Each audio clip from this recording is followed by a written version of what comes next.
प्रताप सिंह, श्री अमरेंद्र प्रताप सिंह। महोदय, जवाब आया है पूरक पूछिए। और वह जवाब बड़ा भेग है, अस्पष्ट है, इसलिए मैं स्पष्ट उत्तर चाहता हूं सरकार के। आप पूरक पूछिए ना, पूरक पूछिए अमरिंदर बाबू, पूरक पूछिए।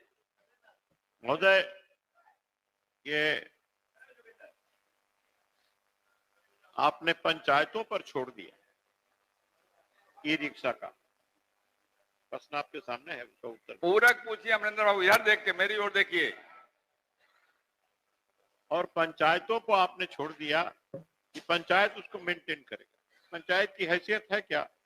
ये मामला नीतिगत है जरूर, लेकिन पंचायतों पर छोड़ने का सारा ई रिक्शा और पैडल रिक्शा, अध्यक्ष महोदय, सब बेकार पड़े हुए हैं।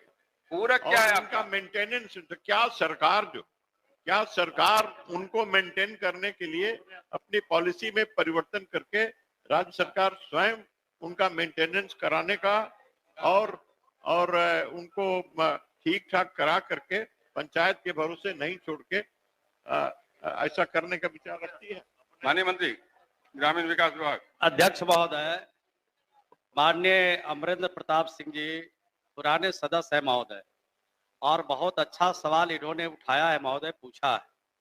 ये स्वच्छता का जो काम है महोदय, बहुत महत्वपूर्ण काम है और मनुष्य के जीवन से जुड़ा हुआ है।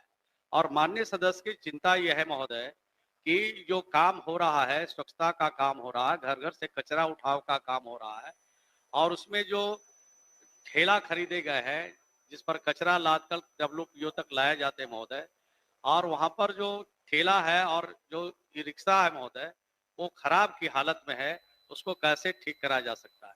तो ग्राम पंचायत के पास पर्याप्त राशि रहती है महोदय, और 1 साल तक मेंटेन करने का काम विभाग के तरफ से किया जाता है, और 1 साल के बाद, अरे सुनने दीजिए उनको ना। 1 साल के बाद वो जो खराब हो जाता है, कोई दिक्कत हो जाती है, तो ग्राम पंचायत में 15वीं वित्त की जो राशि है महोदय, उस माध्यम से उसको ठीक ठाक करा करके इस योजना को संचालित की जाती है।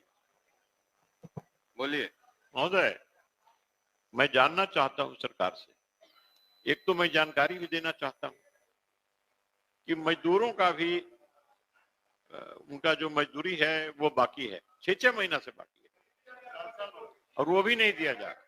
एक दूसरी बात, ये इसका पूरा इसकी समीक्षा करा के, क्या सरकार पूरा समीक्षा करा के इस मामले में जांच करा करके ठीक से उसका मेंटेन नहीं, तो आखिर किसने ये लापरवाही किसने की, इस सब का पता करके, और इस योजना, ये बहुत सुंदर योजना है और इससे बड़ा फायदा होने वाला है, भविष्य में बहुत लाभ होने वाला है। माननीय मंत्री, तो इस पर जरा गंभीर होकर सरकार इस पर कैसे? मैंने माननीय सदस्य के पूरक प्रश्न के उत्तर में मैंने कहा है महोदय कि 1 साल तक मेंटेनेंस का काम, और जो हमारे स्वच्छता कर्मी जो काम करते हैं उनको हम 1 साल तक मानदेय का भुगतान करते हैं महोदय, और 1 साल के बाद जो ग्राम पंचायत है, ग्राम पंचायतों के माध्यम से उनको भुगतान करने का निर्देश दिया गया महोदय।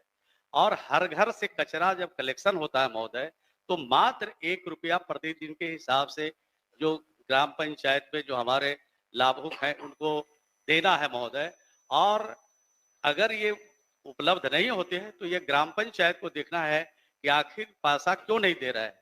और इसके अलावा भी 15वीं वित्त की पैसे ग्राम पंचायतों को मिलता है महोदय, उसके माध्यम से चाहे उनके मानदेय हो, चाहे ठेला और रिक्शा खराब हो, या अन्य प्रकार की जो कमी है उसको दूर करने का निर्देश विभाग के द्वारा दिया गया है। हो गया।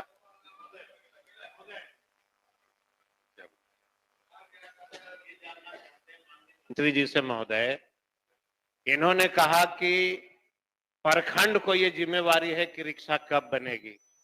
हम ये जानना चाहते हैं कि सरकार के संज्ञान में है कि कितने पंचायतों में प्रखंड के द्वारा वह रिक्शा का रिपेयरिंग कराई गई है, और क्या सरकार को संज्ञान में है कि वह जो रिक्शा चलाने वाले व्यक्ति थे और वह जिनको साथ में जो उसको कचरा उठाने वाले थे, कितने वर्षों से उनको पेमेंट नहीं मिला है, ये हमको सिर्फ बता दिया जाए।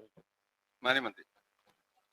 माननीय सदस्य ने जो प्रश्न पूछा है महोदय, ये प्रखंड की जवाबदेही नहीं है महोदय, ये ग्राम पंचायत को जवाब दिया गया है। ग्राम पंचायत के जो हमारे माननीय मुखिया हैं, उनके देखरेख में ये काम होता है महोदय। और माननीय सदस्य के संज्ञान में अगर कोई जानकारी है कि अमुक व्यक्ति को मानदेय का भुगतान नहीं हुआ, जो स्वच्छता कर्मी हैं, और अगर ये जानकारी देंगे तो 15 दिन के अंदर उनको भुगतान करा दिया जाएगा। और ऐसी जानकारी अगर कहीं, हमको तो जानकारी है कि हमने निर्देश दिया है कि 15वीं वित्त की राशि से सबको मानदेय का भुगतान कराना है। अगर भुगतान नहीं हुआ है तो उसकी समीक्षा भी करेंगे और 1 महीने के अंदर उसको भुगतान करने का निर्देश, कड़ाई के साथ पालन करने का भी निर्देश देंगे। महोदय, हो गया। एक नहीं, एक आपने- एक सिर्फ बताइए। एक महोदय नहीं, हो महोदय गया, एक- हो गया। महोदय, माननीय मंत्री जी ने कहा है किसी एक व्यक्ति का नाम बता दीजिए। मैं अपने क्षेत्र के कई लोगों का नाम मैं मंत्री जी को लिख कर दूंगा दे जो दीजिए, 1 ठीक है। साल से मानदेय उनको नहीं मिला है। मानिए- और रिक्शा ठेला महोदय सारा टूटा पड़ा हुआ है, हो गया, उसको बैठिए। देखने वाला कोई नहीं है। बैठ जाइए। ये बहुत अच्छी योजना माननीय मुख्यमंत्री जी का था। गांव की साफ सफाई हो रही थी, लेकिन 1 साल से ये बंद है महोदय। ठीक है। माननीय मंत्री जी ने, बैठिए, नहीं बैठिए। माननीय मंत्री जी ने, सुनिए, नहीं सुनिए आप। माननीय मंत्री जी ने बड़ा स्पष्ट कहा है, अगर कहीं से भी कोई जानकारी आपके पास है, किसी का भुगतान नहीं हो रहा है, कोई कठिनाई है, तो माननीय मंत्री जी को लिख के दीजिएगा, तुरंत कार्रवाई करेंगे। इसके बाद बोलने का सुविधा नहीं होता है। श्री ललित कुमार यादव, दे दीजिए, लिख के दे दिया ना, लिख के दे दीजिए, लिख के दे दीजिए भैया, अरे लिख के दीजिए ना।